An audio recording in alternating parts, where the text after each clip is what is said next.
Hi, everybody. This is Kathy L. Murphy, the Pulpit Queen, and I'm here tonight with my co-host, Robert Gwaltney, for our Book and Film Club, and I'm reporting from my little cabin in the woods, Murphy's Law. And tonight, I am channeling fellow Kansan Dorothy Thorp, who is the subject of the film we are watching called The Tree. It's a, excuse me, a small film that was filmed in Kansas about a woman. Hang on. I've got a little bit of allergies. I'm going to let you talk, Robert. Okay, so this is a very unusual evening because for the first time we're discussing a film I've not seen. Well, So, it happens. We've had some glitches. but I'm looking forward to having the opportunity to watch the film. You shared your thoughts about the movie and your love for it. I believe that you said that it's a sweet independent film that's based on a true story. Well, go ahead. And it was made for $60,000. Can you believe that? And it was filmed in Kansas. It's a story about the director who, it's his mother's story of her and her best childhood friend. And the story is about Dorothy Thorp, who wakes up and realizes that she needs to go back home to Terre Haute, Indiana, where she grew up as a child, to see her childhood friend. And it's a journey that takes us across Kansas and up to Indiana. And I'm telling you, it's one of the most authentic films I've ever seen on Kansas. And it's very touching, and it's a family film, and I think everybody will love it. When I watched this film, I know Robert hasn't seen it, but the woman who has this little, hairdo and the house dress, and she has, remember these nylon scarves, that my grandmother used to wear in the clip-on earrings. She takes off against the wishes of her neighbors who are, like her children's age. And she decides to drive in her car that hasn't been much out of her garage in years on this road trip. And it's a story about the journey of her going up to Terre Haute and all the people that she meets along the way. It's so authentic. I recognize spots and places in the road.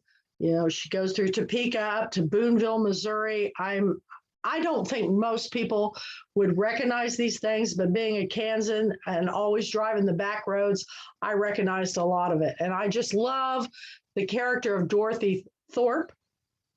What I found out about the actress, hang on, is she was in another movie with the guy who plays the man, the couple next door neighbor, called One-Eyed Man. So I'm going to watch it next. But I was really researching this afternoon because it was hard for me to believe that this was an actress. It seemed like the woman who was playing the character of Dorothy Thorp was actually just somebody they got from some small town in Kansas. It'd be interesting to know where they filmed it. I imagine if you went to Wamego, you could find out from all the locals where this movie was done. We've been watching a lot of films, a lot of classic films. We watched a contemporary brand new film with Diane Keaton last week. But I think it's also important to watch these little indie films because how in the world did they make this film for $60,000? And it's on Netflix. So people, I want you to go. It's on Prime, so you can watch it. There's several versions of The Tree, and this one was filmed in 2017. So we want you to watch it, and we want you to understand that as we do the Book and Film Club, we're trying to focus on storytelling in film.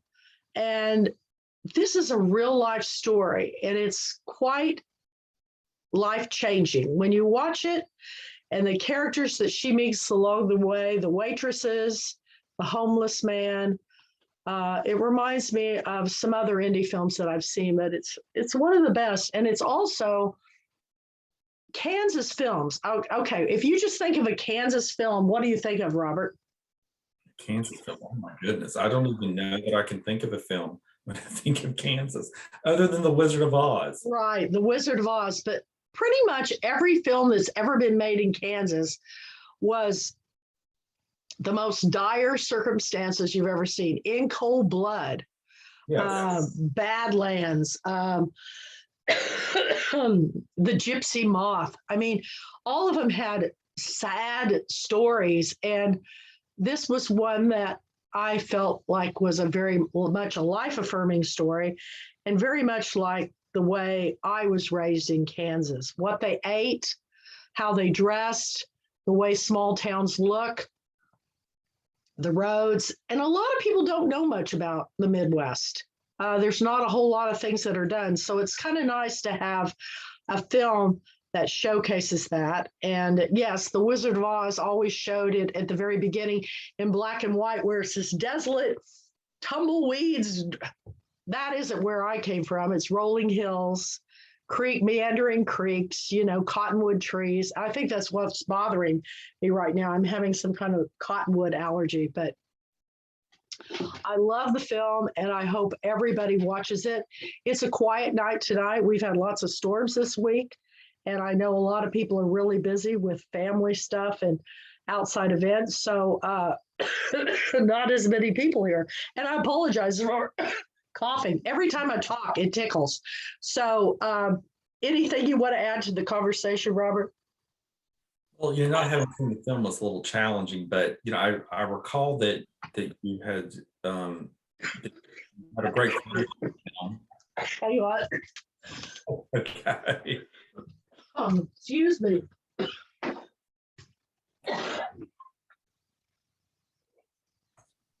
Okay. Good. Yeah, I'm good. I'll tell you what. You're gonna have to get you some Zyrtec. I'm on it. I'm going to have to cut this short because I haven't talked all day. And so every time I talk, it tickles. But watch the tree. Thank you, Robert, for joining me. Absolutely. And I'm sorry that you're feeling a little under the weather, but I'm excited about next week because we're going to be watching the film adaptation of the Pulitzer Prize winning novel To Kill a Mockingbird. Oh, my favorite film of all time. And hopefully by then this tickle will be gone. So good luck to everybody. Stay safe, stay well. Thank you for joining us, and we'll see you next time. Bye-bye. Bye. Oh.